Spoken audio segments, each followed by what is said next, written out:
السلام عليكم ورحمة الله وبركاته. الحمد لله نحمده ونستعينه ونستغفره ونعوذ بالله من شرور أنفسنا ومن سيئات أعمالنا.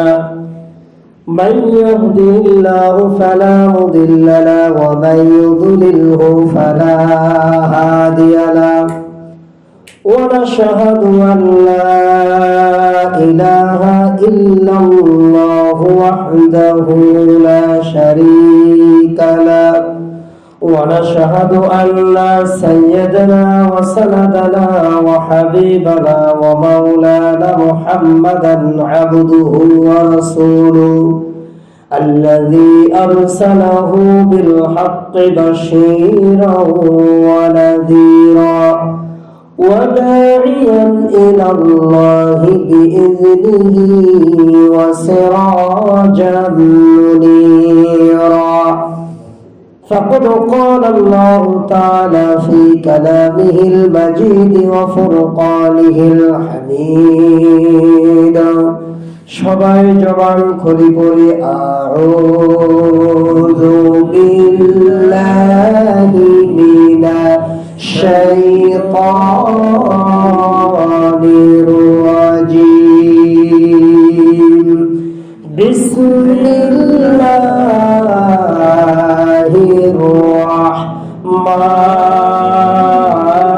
রাহমানির রাহিম.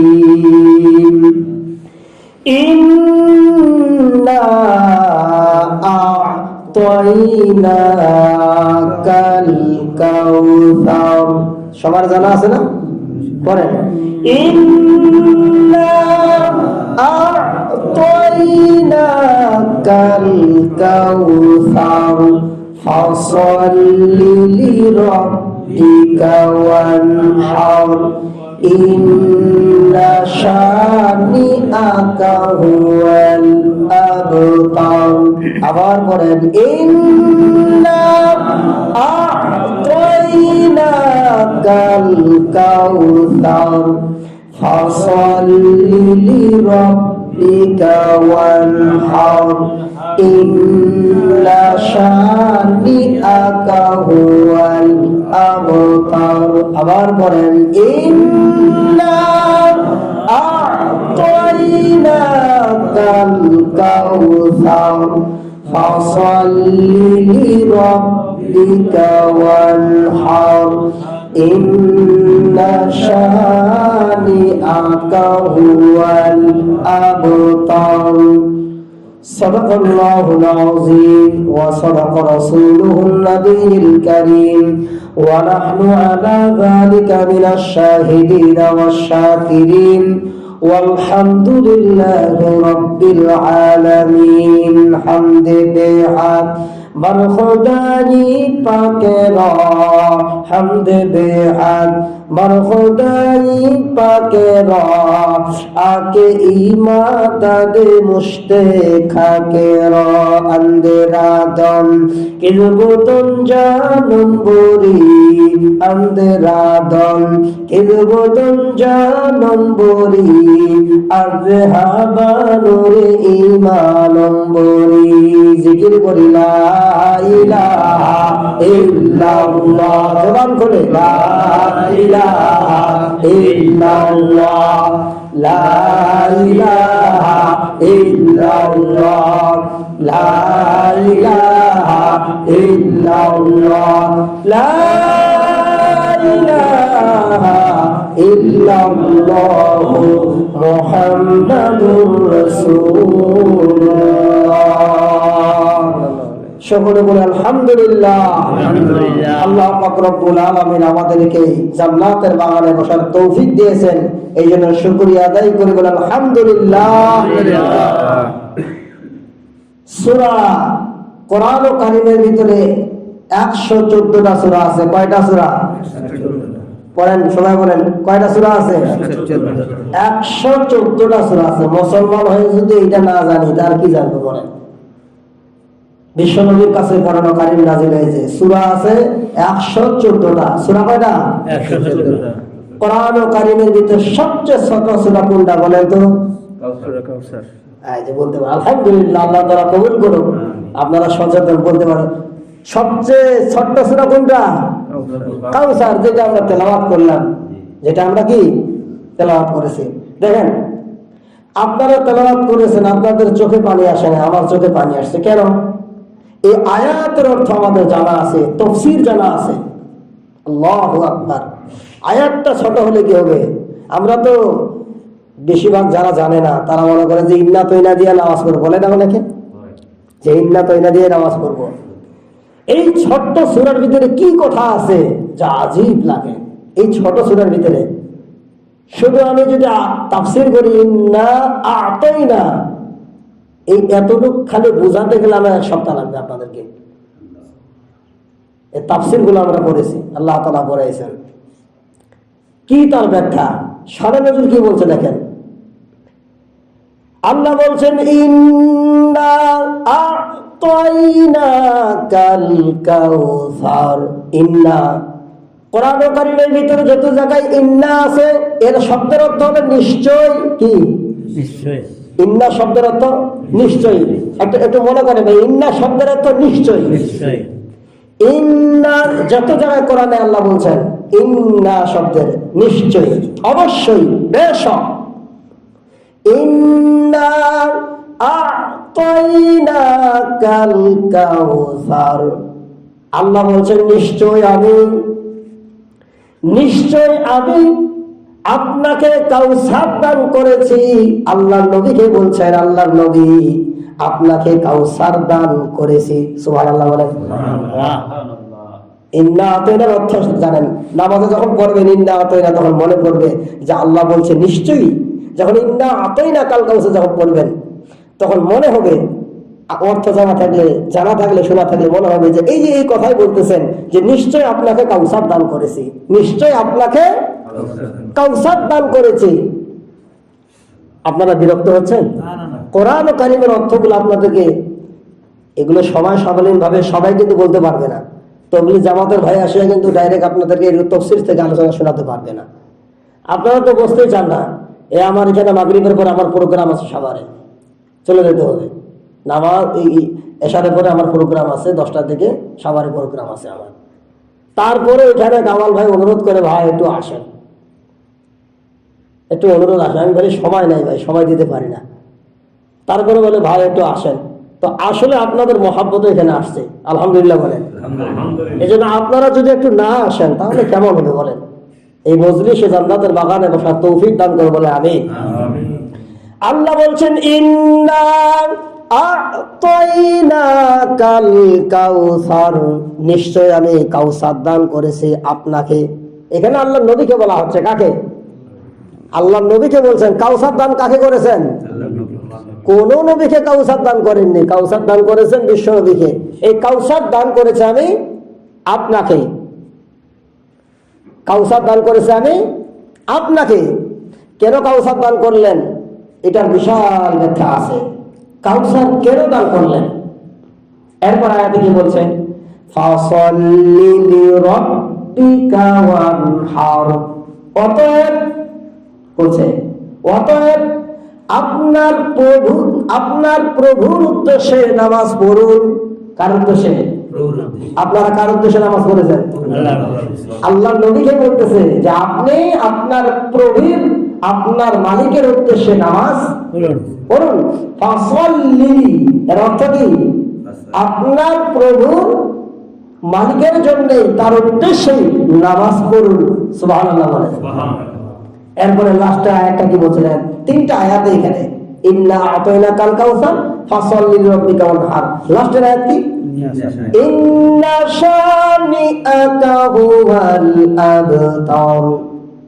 আপনাকে যারা নির্বংশ বলে, আপনার শত্রু যারা নির্বংশ বলে, তারা নির্বংশ, আপনি নির্বংশ নন, তারাই হলো নির্বংশ। এখানে দেখা আছে নির্বংশ কেন বলা হয়েছে। বিশ্বনবীর ছেলে সন্তান যতগুলো জন্মগ্রহণ করেছিলেন সব দুনিয়ার থেকে বিদায় হতেন।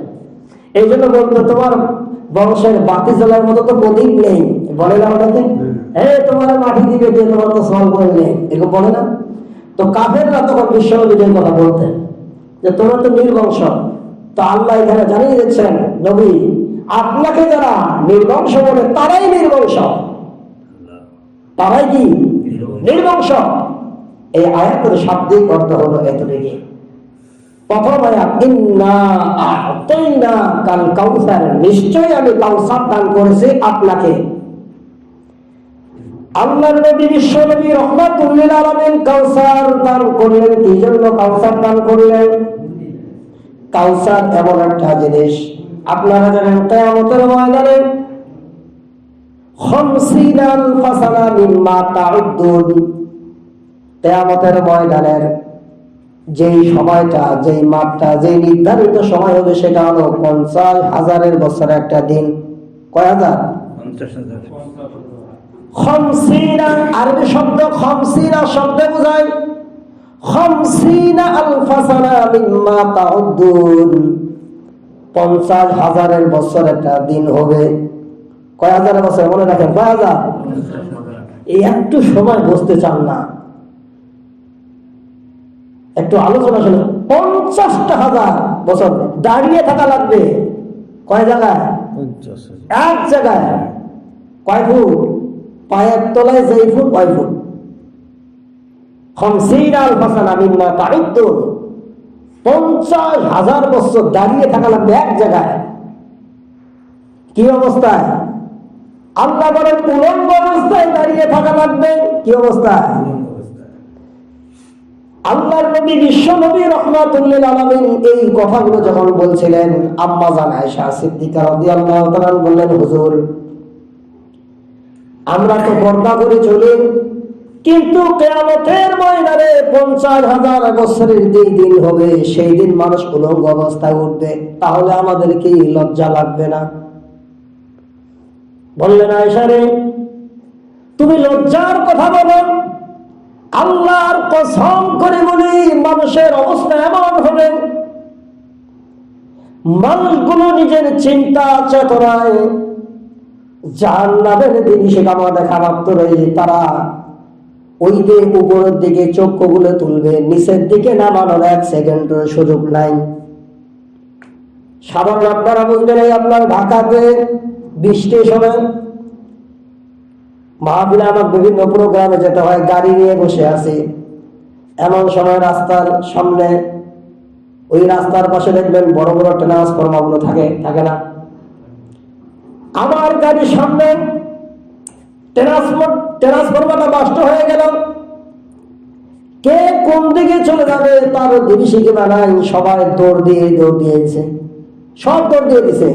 ট্রান্সফরমার যখন নষ্ট হয়ে গেছে, একটা মানুষ আর ওই জায়গায় নেই। আপনি মনে করছেন হুজুর আসছিল, হুজুরও নেই, হুজুরও গেট খুললে আগে দৌড়। জীবন বাঁচাইতে হবে, আগে জীবন বাঁচাতে হবে। স্ত্রী বসে আছে, স্বামী থেকে দৌড় মারছে, অসুস্থ, দৌড় দিলেন কে? আমার জীবন আগে বাঁচাইতে হবে, খেয়াল নেই। আপনারা জানেন ঢাকায় চকবাজার যখন আগুন লেগেছিল, সিসিটিভির ফুটেজ আপনারা দেখেছেন, ওই রিক্সা চালক গুলো তার পাশে আসছিল, রিক্সা চালক গুলো আসছিল, ওরা কেউ সিগারেট টানতেছিল, কেউ রিক্সার ভিতরে দেখেন না অনেকে গল্প মারা। আর যেই সিলিন্ডারে আগুন লেগেছিল, সূত্রপাত হয়েছিল, এটা একটা গাড়ি ছিল, সিলিন্ডারের পাশে দোকান ছিল, ওই দোকানে সিসিটিভি ফুটেজ ছিল, আমরা দেখেছি, এই ফুটেজ গুলো দেখছি। নিমিষের ভিতরে ওই রিক্সাওয়ালা একটাও বাঁচেনি, সব দুনিয়া থেকে বিদায় হয়ে গেছে।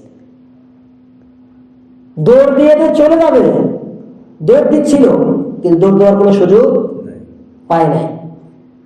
এমনকি অনেকে বাঁচার জন্য পাশের ভিতরে দোকান ছিল, শাটার ফেলে দিছে, যে অন্তত মনে বাঁচতে পারবো। শাটার ফেলে দেওয়ার পরে ওরাও একজনও বাঁচে নাই, মনে করছে শাটারটা ফেলে দিয়ে বাঁচবো, আগুনটার ভিতরে ঢুকবে না। এরপরে যখন সাংবাদিক বলে শাটার খুলল,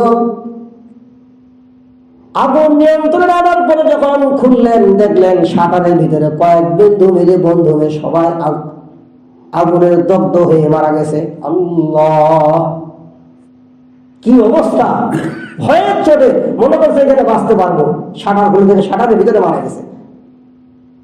যে পরিমাণ আগুন ধরছে ওই পর্যন্ত বাঁচার তো কায়দা নাই, তো আগুন তো আর ওয়ালমাল বুঝবে না, সব জ্বলে একবারে হয়ে গেছে। এই কথাটা কেন বুঝাইলাম? কিয়ামতের ময়দানের অবস্থাটা এমন হবে, সেই অবস্থায় যারা হাউজে কাউসারের, এই হাউজে কাউসারের পানি যে কথা বলা আছে, আল্লাহ নবী বলেন কোন আল্লাহ পাকের বান্দা বান্দি এই হাউজে কাউসারের পানি যখন তাকে পান করানো হবে 50,000 তৃষ্ণা তার আর লাগবে না। সুবহানাল্লাহ। আস্তে করানো সুবহানাল্লাহ বলেন। 50,000 বছর দাঁড়িয়ে থাকবে, আর তৃষ্ণা লাগবে না। হাউজে কাউসারের পানিতে কি দাম? আল্লাহর নবীর কাছে থাকবে বলে, বান্দারা আসো, দুনিয়ায় যারা আমার কথা মতো চলেছ। আল্লাহর নবী তো আল্লাহ রসুলের, আল্লাহ রসুল একমাত্র আল্লাহ তাআলারই কথা বলে, না অন্য কারো কথা বলে? আল্লাহর নবী বললে যারা আমার কথা অনুযায়ী চলেছ এদিকে আসো। অনেক মানুষ দৌড় দিয়ে বলবে, হুজুর আমরা তো আপনার উম্মত। দাবি করবে সবাই, কে দাবি করে না? ওই যে এক ছেলে এখন দাবি করতেছে, আমরা তো আপনার দলের লোক। আপনি বুঝেন না, দিচ্ছেন না কেন? আমার মার্কাটা আমাকে দিয়ে দেন, আমি তো আপনার দলের লোক। তো যিনি আসল খাতায় বসে আছে উনি বলছে, তুমি আমার লোক না কোন লোক আমি ভালো করে জানি। বিশ্বনবীর কাছে বলবে, হুজুর আপনার উম্মত এক গ্লাস পানি চাই। দুনিয়ার ভিতরে আলেমদের মুখ থেকে শুনেছি, কেউ যদি পানি, ওই এক ঢোক পানি খাইতে পারে 50,000 বছর তার আর কোনো তৃষ্ণা লাগবে না। সুবহানাল্লাহ। পানির তৃষ্ণা এটা কত বড়! এটা রোদ্রে যারা কাম করে, পরিশ্রম করে, আপনারা ঢাকা শহরের মানুষ যারা গ্রামে কাজ করে, একটা সময় এখানেও গ্রামের একটা কাজ করেছে, আবাদ বাড়ি চাষ করেছেন। তো যারা প্রখর রোদে কাজ করেন, আমি দেখেছি, যেহেতু আমার মাতৃভূমি গ্রাম অঞ্চলে, তো আমি এতটুকু জানি যে গ্রাম অঞ্চলে যখন তারা পরিশ্রম করে, প্রখর রোদ, পানি খাওয়ার জন্য ছটফট করে, কি তৃষ্ণা লাগে! 50,000 বছর তৃষ্ণা কেন লাগবে?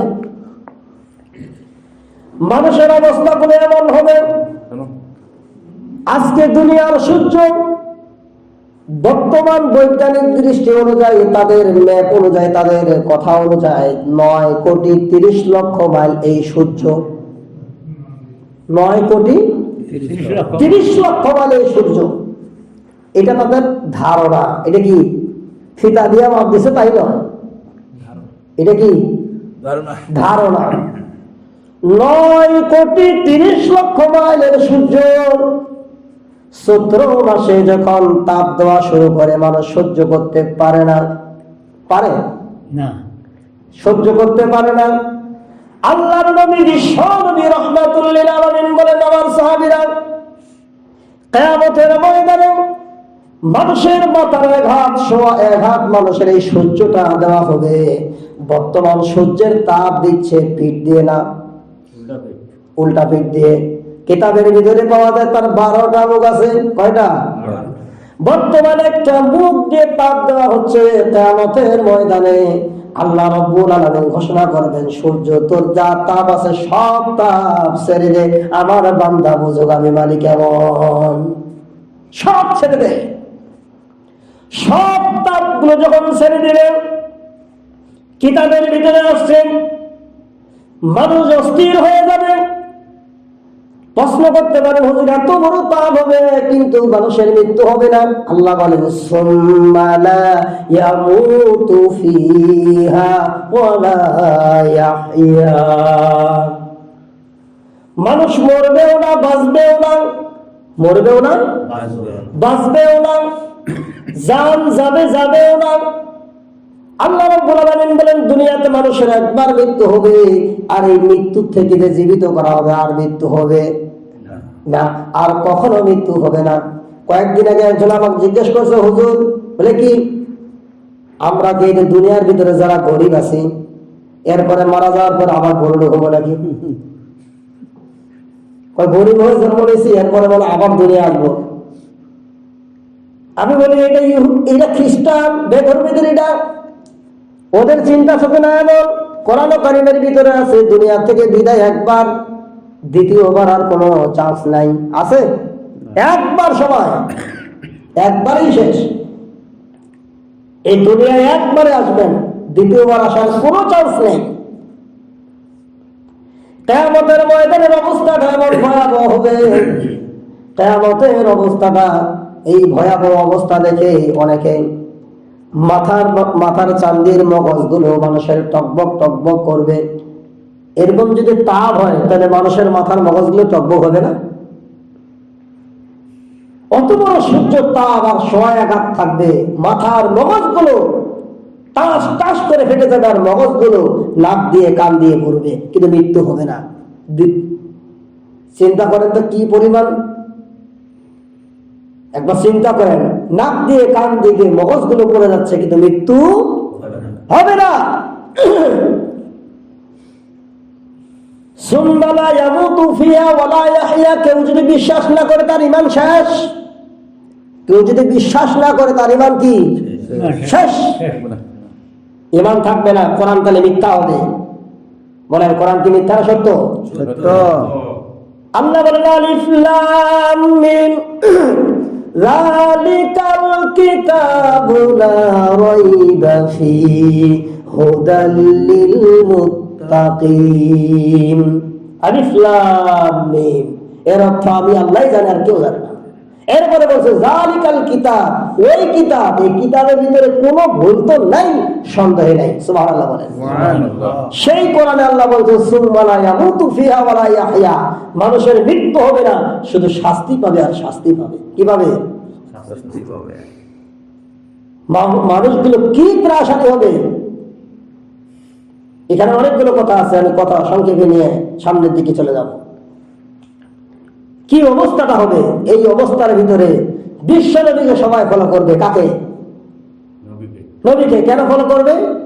আপনারা জানেন আল্লাহর নবী আলাইহিস সালাতু ওয়াস সালাম বলেছে 7 শ্রেণীর মানুষ ওই কঠিন মুসিবতের ভিতরে আশ্রয় পাবে। সুবহানাল্লাহ বলেন। তার ভিতরে একজন হলো যুবক, যে যৌবনকালে ইবাদত করেছে। আর আরেক দলের নাম বলছে যেই ব্যক্তি নির্জনে বসে মাওলা পাকের জিকির করে। সুবহানাল্লাহ। 7 শ্রেণীর ভিতরে 2 শ্রেণী বললাম। যে যুবক যৌবনকালে তার ইবাদত আল্লাহর জন্য করে, সুবহানাল্লাহ বলে, আর নির্জনে বসিয়া জিকির করে। কার জিকির করে? লা ইলাহা ইল্লাল্লাহ, লা ইলাহা ইল্লাল্লাহ। এই যে জিকির করে, আপনারা যদি জিকির করতে পারেন, এটা আমাদের ট্রেনিং। এই যে আমরা জিকির করি, এটা ট্রেনিং। আপনি নির্জনে করেন, কিন্তু ট্রেনিং ছাড়া তো করা যায় না। প্রত্যেকটা জিনিসের ট্রেনিং আছে, কি নাই? কথা বলেন না, ট্রেনিং নাই? এইখানে ট্রেনিং দিচ্ছেন। অনেকে এমনও আছে মানুষ জিকির করতে পারে না, এইখানে ট্রেনিং গ্রহণ করবেন। আর এই ট্রেনিংটা সকাল সন্ধ্যা, লা ইলাহা ইল্লাল্লাহ। আরে ভাই, আধা ঘন্টা, 15 মিনিট, 10 মিনিট, আপনি যতটুকু পারেন সকাল সন্ধ্যা জিকির করেন। কত কথা সকাল সন্ধ্যা আমরা বলি, ইচ্ছা মতো ঘুম পারি, কিন্তু জিকির করতে মনে চায় না। আপনি বুঝেন না শয়তান আপনার পেছনে লাগছে জিকির যেন করতে না পারে। এই জিকির কারণে সেদিন কিয়ামতের ময়দানে আল্লাহর আরশে ছায়া পাবে। সুবহানাল্লাহ বলেন। আজকে যারা জিকির নিয়ে টিটকারি করেন, সেই দিন তারা মাহরুম হবেন। সেদিন কি হবেন? মাহরুম হবেন, যেতে পারবেন না। খুব মারাত্মক। আল্লাহ নবী আলাইহিস সালাতু ওয়াস সালামকে আমরা ফলো করব, জিকির করব বেশি বেশি। কারণ জিকির করলে আলা বিযিকরিল্লাহি তাতমাইন্নুল কুলুব, আলা বিযিকরিল্লাহি তাতমাইন্নুল কুলুব। জিকির কলবের ভিতরে একমাত্র শান্তি আনতে পারে জিকির। সুবহানাল্লাহ বলেন। দেখবেন মানুষ যেই জিনিসটাতে শান্তি পায় সেটা নিয়েই মানুষ চিন্তা চেতনা করে, যে জিনিসে শান্তি নেই সেটা নিয়ে চিন্তা করে না। এটা আমার অভিজ্ঞতার আলোকে আমি জানি। একজনের ভালো লাগতেছে না, ফোন নিয়ে, ফেসবুক নিয়ে, ইন্টারনেট নিয়ে বসে আছে। কিছুক্ষণ চ্যাটিং করতেছে। আরেকজনে ভালো লাগে না, টেলিভিশনে বসে আছে। আরেকজনে ভালো লাগে না, অমুক গানটা ছাড়ো। আরেকজনের দোকানে বসে এই করে ওই করে এই করে সময়টা কাটায় নিজের শান্তির জন্য। দেখবেন প্রাশনের ভিতরে আছে। অনেকে আবার ফাঁক পাইলে কয় 2টা সিগারেট দাও, টান দিয়ে দেয়। একজন আমার বলছে, হুজুর আপনি তো হুজুর মানে আপনি কোনো সিগারেট খানো নাই, জানেন না। সিগারেট টান দিলে টেনশন সব মুক্ত। বলেন কথা কি সত্য? যদি তাই হইতো তাহলে পৃথিবীর সব ডাক্তাররা বলতো সিগারেট খাইয়া। এটা একটা ভুয়া কথা। ওরা হাস দিয়ে বলে, হুজুর না, বড় জ্বালা আরো বাড়ে। কথা বলে ঠিক কিনা? আরো জ্বালা কি বাড়ে। কিয়ামতের ময়দানে এই সমস্ত মানুষগুলো আশ্রয় পাবে। কিন্তু যারা বিশ্বনবীকে ফলো করবে না, কি করবে না, আল্লাহর নবী আলাইহিস সালাতু ওয়াস সালামকে যারা ফলো করবে না, ওই কিয়ামতের ময়দানে তারা কিন্তু হাউজে কাউসারে পানীয় তারা কপালে জুটবে না। আল্লাহ পাক রব্বুল আলামিন আমাদের সকলকে হাউজে কাউসারের পানি পান করার তৌফিক দান করুন। আমিন। কেন বললাম আল্লাহ রাসূলকে ফলো করতে হবে? আজকে দুনিয়া আমরা নেতা নেত্রীকে ফলো করি, আল্লাহ রাসূলকে ফলো করি না। কাকে ফলো করতে হবে? আল্লাহ এবং আল্লাহ রাসূলকে ফলো করতে হবে। দুনিয়ার থেকে মানুষ যখন বিদায় হবে, কবরে যখন রাখবে, বিসমিল্লাহ ওয়া আলা মিল্লাতে রাসূলিল্লাহ, কি বলি কি বলি না? বিসমিল্লাহ আল্লাহর নামে, রাসূলিল্লাহ হে রাসূল, এই আল্লাহর বান্দা, এই আল্লাহর বান্দি তোমার কথা মতো চলেছে, আপনার পথ দেখানো অনুযায়ী চলেছে, ওতে আপনার হাওলায় দিলাম।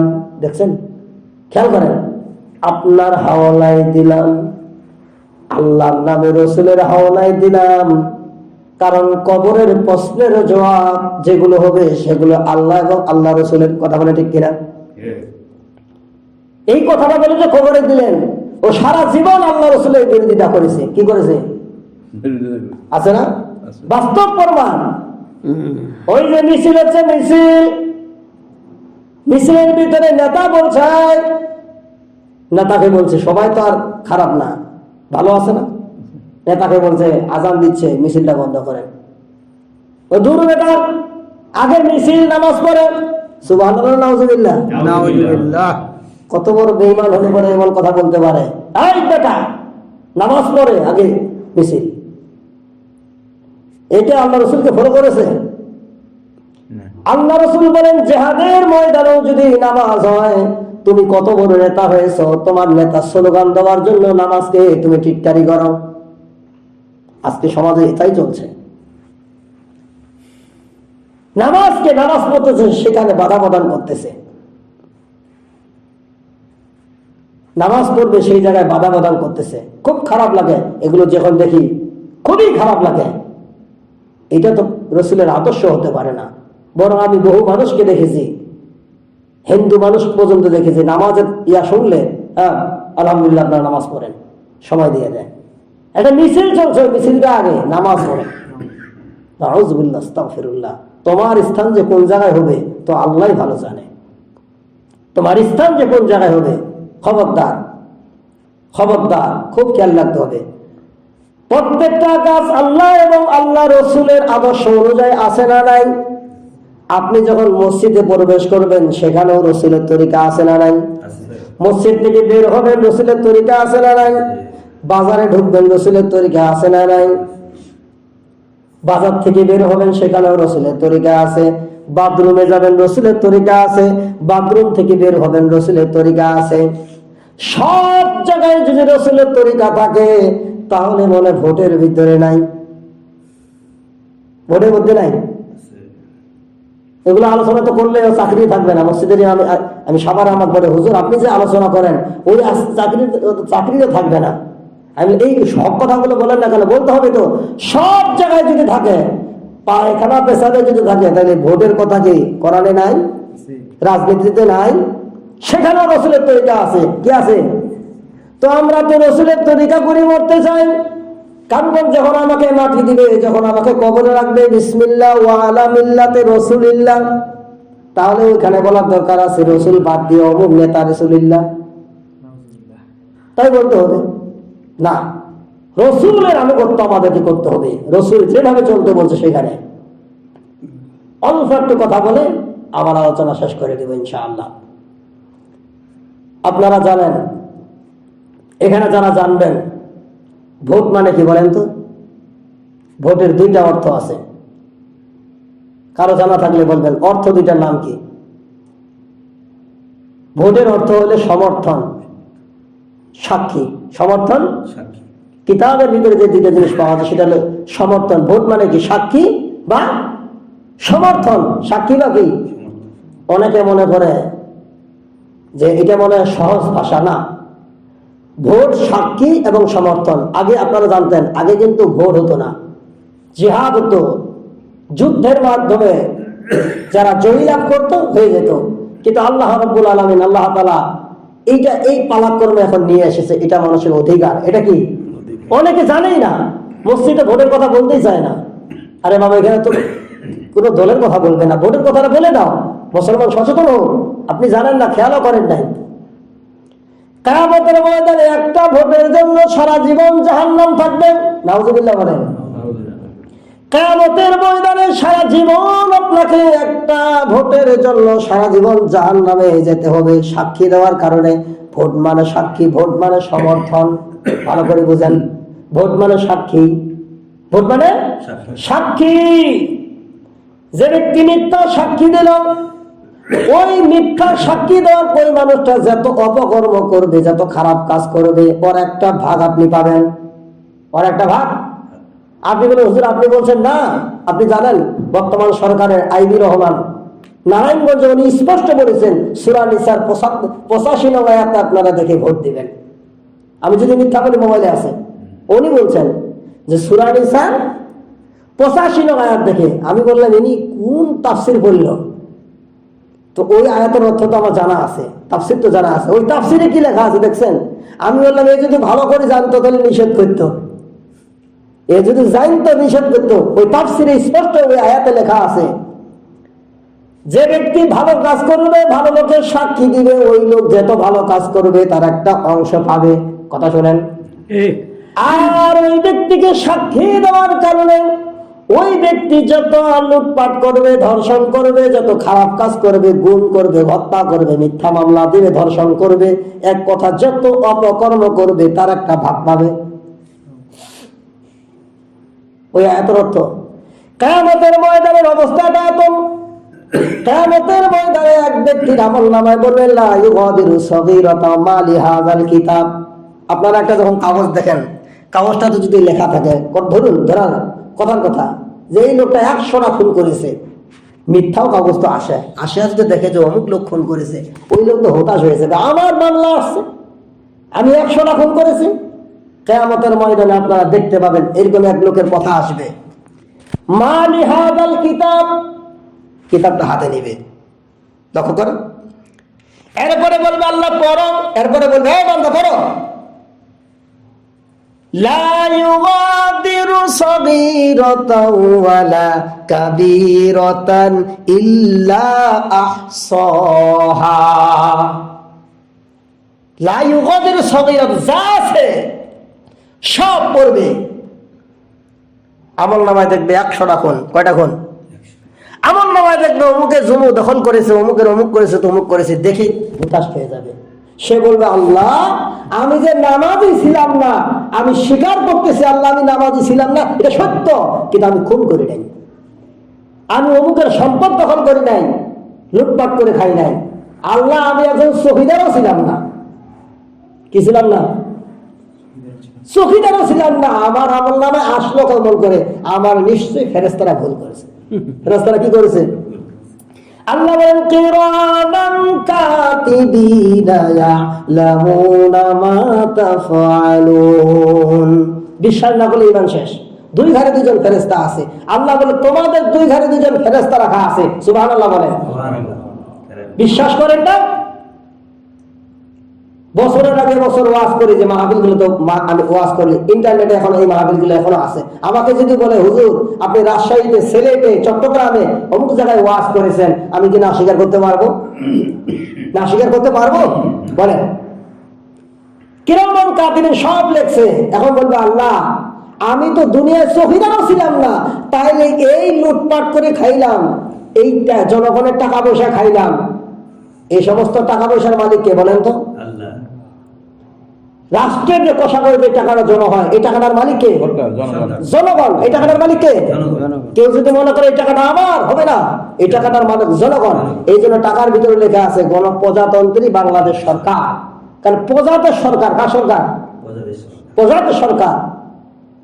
এই টাকাটা রাষ্ট্রের, এই টাকা 1 টাকা যদি কেউ খায়, আপনাদের এই ঢাকা অঞ্চলে যদি যতগুলো লোক এই অন্তরে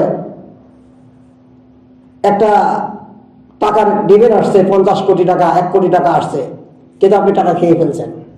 কিয়ামতের ময়দানে দেখা যাবে রাস্তার অ্যাক্সিডেন্ট করে বহু লোক মারা গেছে, তারা মামলা দায়ের করবে, আল্লাহ ও রাস্তার টাকা খেয়ে ফেলছে যার জন্য অ্যাক্সিডেন্ট হয়েছে, আমি মামলা চাই। সব মামলা দায়ের করবে। আলোচনা শেষ করে দিচ্ছি, ইনশাআল্লাহ সামনে আসলে এই বিষয়ে সুন্দর আলোচনা করে দেব। কিয়ামতের ময়দানে যখন এই অবস্থাটা দেখবে, মা লিহাদাল কিতাব, চোখের পানি ফেলবে মানুষ। যেমন কারো যদি মিথ্যা মামলা আসে, মিথ্যা খুনের মামলা আসে, ছিনতাইকারী মামলা আসে, অনেকের মন আসে না? আসে না? আসে না? যখন আসে তখন ত্রাসানি হয়ে যায়। ওই লোকটাও কিয়ামতের ময়দানে ত্রাসানি হয়ে যাবে, চোখের পানি ফেলবে, আল্লাহ এটা কি দেখলাম, কি অবস্থা, তোমার ফেরেশতারা ভুল করেছে। আল্লাহ ফেরেশতারা আল্লাহকে ডাক দিবে, আল্লাহ আপনি যা নির্দেশ করেছেন তাই তো লিখছে, আমরা একটাও তো ভুল লিখি নাই। যার কারণে আমরা মাঝে মধ্যে কথায় কথায় বলি যে ভাই আমি তো ফেরেশতা নই, কি বলি না? তার মানে ফেরেশতার ভুল নাই, এই জন্য আমরা একটা কথা বলি না, ভাই আমি তো ফেরেশতা নাই। আর সেই দিন বলবে আল্লাহ তোমার ফেরেশতারা ভুল করেছে। চিন্তা করছেন, আমরা কথা কথা বলি না ভাই আমি তো ফেরেশতা নই, আর সেই দিন এই মানুষ বলবে আল্লাহ তোমার ফেরেশতা তো ভুল করেছে, নাইলে আমি খুন করি না, লিখলো কেমন করে? আল্লাহ বলে বান্দা তুই যে খুন করিস নাই কথা সত্য, তুই যে লুটপাট করিস নাই, তুই যে মেম্বারও ছিলি না, চৌকিদারও ছিলি না, আমি আল্লাহ জানি তুই নামাজি ছিলি, তাও আমি জানি। কিন্তু তুই যাকে সাক্ষী দিয়েছিলি, কি দিয়েছিলেন? সাক্ষী দিয়েছিলেন, সমর্থন দিয়েছিলেন, ভোট দিয়েছেন, ও ওই জায়গায় যাই এই আকামগুলো করেছিল, কিন্তু ওর আমল নামায় তো আমি লিখছি, কিন্তু তুমি দেওয়ার কারণে সমানে সমান, সমানে কি সমান সমান না? আপনি দেখছেন বুয়েটের আবরারকে যখন হত্যা করে, একজন বলছে বুয়েটের আবরারকে হত্যা যখন করে 20 জনকে ফাঁসি দেওয়া হয়েছে, 20 জনকে ফাঁসি দেয়। একজন বলছে শুধু রুম থেকে ডাকি নিয়ে আসছে, রুম থেকে কিচ্ছু করি নাই, শুধু ডাক দিয়ে নিয়ে আসছি, তারা ফাঁসি রায় হয়েছে। কথা বুঝতেছেন? রুম থেকে ডাকি নিয়ে গেলেই যদি তার ফাঁসি হয়, বলছে না আমার রুমমেট ছিল, আমি খালি রুম থেকে ডাকাই নিয়ে গেছি। আইন বলে তুমি ডাকাই নিয়ে তুমি তাকে সমর্থন করেছ। ঠিক কিয়ামতের ময়দানে আমাদের অবস্থা এমন হবে। আল্লাহ তাআলা আমাদের সকলকে এখান থেকে বাঁচার তৌফিক দান করো, বলে আমিন। আমরা এখন চক্ষু বন্ধ করলে একটু মুরাকাবার চিন্তা করব। এই দুনিয়াতে আমরা চিরদিন থাকতে পারবো না, থাকার জায়গা না। চক্ষু দুটা বন্ধ করে একটা আমরা মুরাকাবার একটু চিন্তা করব। এই দুনিয়া থেকে আমাদের বিদায় হতে হবে, চক্ষুকে পানি নিয়ে আসতেই হবে। মান বাকা মিন খাশিয়াতিল্লাহ হারামাল্লাহু তিলকাল আইনা আলান নার। আজকে তোমার আমার গুনাহের কারণে চোখের ভিতরে পানি নাই, চক্ষু দুটো নিচের দিকে করে বন্ধ করে একটু মুরাকাবার চিন্তা করো। আজকে কত মানুষ মসজিদের ভিতরে, সকালের ভিতরে কত মানুষের এলান শোনা যায়, আব্দুল করিম রহিমা খাতুন খায়রুল বাশার অমুক আর দুনিয়াতে নাই। একদিন দেখবেন আপনার আমার এলান হয়ে যাবে। আমার মুজাহিদ বাবারা খেয়াল করিয়া দেখো, কত মানুষ একসাথে জন্মগ্রহণ করলাম, কত মানুষ আগামীসা জন্মগ্রহণ করলাম, কত মানুষের সাথে চলাফেরা করলাম, খেলাধুলা করলাম, কত মানুষের সাথে গল্প করলাম, চার দোকানে গল্প করলাম। আজকে দেখা যায় ওই মানুষগুলো আর পাওয়া যায় না। একদিন তোমাকে আমাকেও দুনিয়া থেকে বিদায় হয়ে যাবে। দুনিয়ার মহব্বত কিন্তু মারাত্মক। একদিন তুমি চলতে চলতে একদিন অসুস্থ হয়ে যাবে। হঠাৎ একদিন তোমার শরীর খারাপ হয়ে গেল, অমনি তুমি বাড়ির বারান্দায় পড়ে গেলে, ছেলে মেয়েরা ধরাধরি করিয়া তোমাকে ঘরে নিয়ে গেল, বলো আব্বা আপনার কি হয়েছে? বাবা কেমন বারাত, বাবা মুরব্বী মানুষ, হাত পাও ঝোঁকাঝোঁকি করার পরে বলে গেল বাবা আমাকে ভালো লাগে না। অমনি ছেলের মা ডাক দিয়ে বলে, সন্তান ডাক্তারের কাছে দৌড় দিয়ে ডাক্তারের কাছে দিয়ে যাও, ডাক্তার নিয়ে আয়, তোর আব্বু জানে কেমন করে। এরপরে ছেলে সন্তান দৌড় দিয়ে ডাক্তারকে দেখলেন, ডাক্তার সাহেব আমার আব্বা জানে কেমন করে, একটু আসেন। গ্রামের ডাক্তার জলদি করে দৌড়ায় আসলেন। আসার পরে রোগীকে দেখলেন রোগীর অবস্থা খুব খারাপ। এরকম আমাদের একজন মুজাহিদের অবস্থাও দেখছিলাম ভাই। ওই মুজাহিদ খুব ওই হাত দুইটা দিয়া খুব থাপড়া থাপড়ি করতেছে, খুব থাপড়া থাপড়ি, জমিনের উপরে খুব থাপড়া থাপড়ি করে, বলে আর আমি বাঁচবো না। নিজেকে চিন্তা করে এরপরে ডাক্তার সাহেব যখন আসবে, তোমার আমার হঠাৎ করে আর কোনো কথাবার্তা নাই, চুপ হয়ে গেছেন। ডাক্তার চেক আপ করে দেখবে, এরপরে ছেলের দিকে তাকিয়ে বলবে বাবা তোমার বাবা আর দুনিয়াতে নাই। এরপরে তুমি আমি খেয়াল করো, তোমার সন্তান তোমার পাশে বসিয়া কান্দে, তোমার স্ত্রী কান্দে, ছেলেটা কেমন জানি ফফায়া ফফায়া কান্দে আব্বা। এরপরে তোমার বন্ধু বান্ধব শোনার পরে এলাকাবাসী আসিয়া তোমার জন্য কান্নাকাটি করে। এরপরে কেউ বা টেলিফোনে খবর দিয়ে আত্মীয় স্বজনের বাড়িতে খবর দেয়। এরপরে কেউ বা গোরস্থানে যায় গোর খুঁড়তে, কবর খুঁড়তে। আরেকজনের দোকানে যায় কাফনের কাফন আনতে। আরেকজনে যায় বড়ই পাতি, বড়ই পানি, ওই বড়ই পাতা পানি দিয়া পাতিলে পানি গরম করে। এরপরে তোমাকে আমাকে গোসলখানায় নেওয়া যাওয়ার পরে যখন তোমাকে আমাকে যখন গোসল দিবে, গোসলের পূর্বে তোমার দামি দামি কাপড়, ওই কাপড়গুলো বেলেট দিয়ে কাইটা কাইটা ছিঁড়িয়া ফেলবে। এরপরে তোমাকে গোসল দিবে, গোসল দেওয়ার পরে আল্লাহ নিজেকে খেয়াল করে যখন গোসল দেয়, তুমি যেন সবাইকে ছিল গোসল দেওয়ার পরে। এরপরে দুনিয়ার এত রঙের ঢঙ্গের কাপড় থাকতে, সাদা কাপড়ের 3টা কাপড় বিছানো হবে। এরপরে বিছানোর উপরে গোসল শেষ দেওয়ার পরে মুছিয়া তোমাকে ওই সাদা কাপড়ের উপরে রাখবে। এরপরে তোমাকে আমাকে প্যাকেট বানাইবে। এরপরে মসজিদের পালকি, ওই পালকি নিয়ে যাইবে, ওই পালকির উপরে তোমাকে তুলবে। ওই পালকির উপরে তোলার পরে সবাই জানি তোমাকে দেখতে আসবে। তোমার আত্মীয় স্বজন বলবে মাথার কাপড়টা তুলো, একটু দেখান, ওই জীবনের শেষ দেখান, দেখিয়ে আলোই। দেখার পরে তোমাকে আমাকে জানাজা দিবে, ইমাম সাহেব জানাজা দিবে। 1 তাকবীর 2 তাকবীর 4 তাকবীর দিয়া দিবে। এরপরে ইমাম সাহেব বলবে আব্দুল করিম রহিমা খাতুন যাও যাও, এই এলাকায় তুমি আর থাকতে পারবা না, তুমি কবরের বাসিন্দা। সবাই তোমাকে বিদায় দিয়া দিল। এরপরে তোমার আত্মীয় স্বজন, তোমার ছেলে ওই পালকিখানা ধরিয়া কবরস্থানে যখন পথে পথে যায়, এরপরে যখন কবরস্থানে নিয়ে গেল, ওই 3.5 রাত কবর, 2 জন কবরের নামলো। একজন তোমার আমার চাদর দিয়া গামছা দিয়া লাশটা নামাইল। এরপরে যখন তোমাকে নামাইল, ওই কবরে যখন নামাইল, তখন বুঝতে পারবে হাই রে দুনিয়া, আজকে দুনিয়া কত স্বার্থপর, সব হইয়া চলে যাওয়া লাগলো। আজকে হালকার মাহফিলে বসতে পারো না, ওই দিন সব তোমাকে রাখিয়া ওই আসল দালান, এত বড় বাড়ি ঘর, দালান ঘর, এত সুন্দর বিছানা সব সারি আজকে মাটির বিছানার ভিতরে যখন তোমাকে রাখবে। এরপরে মুদ্রা মনে করবে আহারে সবাই পরে এই 2 জন লোক যেহেতু আমার পাশে আছে, এরা মনে আমার আপন। আরে বাসার ওই যখন বাসের ফাটটা যখন বিছানা হবে, বুক বরাবর হয়ে যাবে। পাশের থেকে 2 জন লোক বলবে উঠো,